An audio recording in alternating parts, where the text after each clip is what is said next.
آج تک انسانیت کی تاریخ میں صرف 2 ریاستیں ہیں جو کلمے کی بنیاد پر بنی ہیں. پہلی جو تھی اس کا نام ہے ریاست طیبہ، کیونکہ طیبہ جو ہے وہ نبی کریم صلی اللہ علیہ وسلم نے اس کو نام دیا تھا. اور جبکہ قرآن میں اس کا نام ہے یثرب، یا اہل یثرب لا مقام لکم فارجعوا، یہ قرآن میں نام ہے اس کا، جو آج جس کو مدینہ المنورہ کہا جاتا ہے. اور دوسری ریاست جو ہے وہ اس کے 1300 سال کے بعد اللہ تعالیٰ نے یہ آپ کی بنائی ہے کلمے کی بنیاد کے اوپر.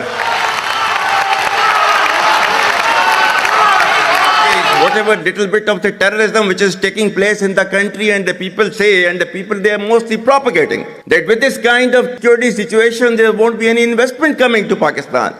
Well, to them, they must hear me very clearly now. You think terrorists, they can take away the destiny of the country from us?